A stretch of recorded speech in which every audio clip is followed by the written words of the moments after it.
చెర్లపల్లిలో రైలు కింద పడి ఆత్మహత్య చేసుకున్న సాఫ్ట్వేర్ ఉద్యోగి విజయారెడ్డి కేసులో కీలక మలుపు చోటు చేసుకుంది. తనకు ప్రాణహాని ఉందని ఆమె భర్త సురేందర్ రెడ్డి పోలీసులను ఆశ్రయించాడు.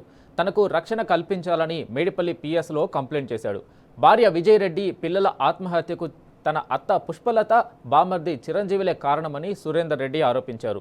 సొంత వాళ్లే నమ్మించి మోసం చేశారని, ఆస్తి కోసమే అత్త, బామర్ది, ఆయన భార్య ఇదంతా చేశారని వాపోయారు. భార్య పిల్లలు చనిపోయిన బాధలో నేనుంటే 25 రోజులకే వాళ్లు తనను బెదిరించారని సురేందర్ రెడ్డి తెలిపారు.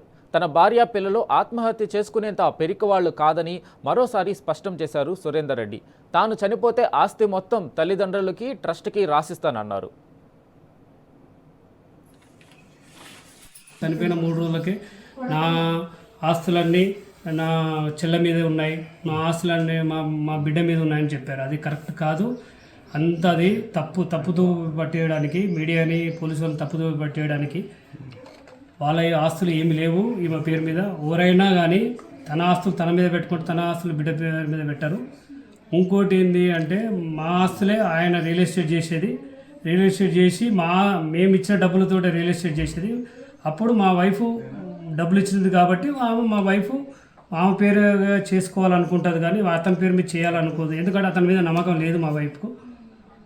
ఇన్ని రోజులు ఇప్పుడు 18 ఏళ్ళు ఆయన రియల్ ఎస్టేట్ అంటాడు. ఆయన రియల్ ఎస్టేట్ ఏం చేయలేదు, ఇట్లా కూర్చొని పడుకొని ఉంటాడు. ఏదైనా రియల్ ఎస్టేట్ చేయాలనుకుంటే అలా చెల్లకి చెప్తాడు, ఈడ ఒక 40 లక్షలు ఉంది ఈఎంఐ అని. 40 లక్షలు ఇచ్చిన తర్వాత ఆ డాక్యుమెంట్ అన్నీ మా భార్య దగ్గరకు వస్తాయి, సిగ్నేచర్ పెడుతుంది. ఓన్లీ రిజిస్ట్రేషన్ టైంకే వెళ్ళి రిజిస్ట్రేషన్ చేసుకొని వస్తుంది. ఇవన్నీ వాళ్ళు చెప్పినవన్నీ రాంగు. మీరు పర్సనల్గా ఎంక్వైరీ చేయండి. ఆ రోజు చనిపోయిన రోజు మా అత్తయ్య 3 గంటల సేపు ఇక్కడ ఉండి ఇంట్లో ఉన్న 1.5 కేజీ గోల్డ్, 1,40,00,000 డబ్బులు, మళ్ళీ విలువైన వస్తువులు తీసుకొని వెళ్ళింది. అది గోల్డ్ గిట్ట వాళ్ళ ఫ్రెండ్ కూతురు రేఖతోటి పంపించింది. ఆ రేఖ గిట్ట నేను ఫోన్ చేస్తే అవునన్నా నాతోటి ఓ డబ్బా పంపించింది, అలా డబ్బులు ఎన్ని ఉన్నాయి, గోల్డ్ ఎంత ఉందో నేను చూడలేదు, లాకేష్ ఉంది, కానీ మీరు కాశీ నుంచి బయటకు వచ్చిన తర్వాత నేను ఇచ్చేసాను ఆమెకు అని చెప్పింది. నాకు నమ్మకం ఏంటంటే ఆ 3 గంటల సేపు ఏం జరిగింది ఇక్కడ.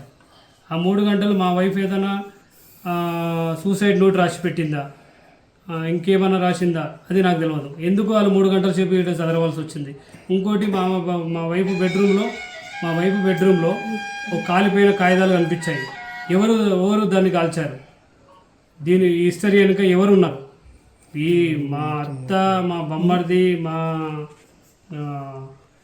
వాళ్ళ వైఫ్ వాళ్ళేనా, ఇంకెవరన్నా బయట వాళ్ళ వ్యక్తులు ఉన్నారా? అది తెలుసుకోవాలని ఉంది. ఖచ్చితంగా వాళ్ళ చావు కారణం ఎవరైనా కానీ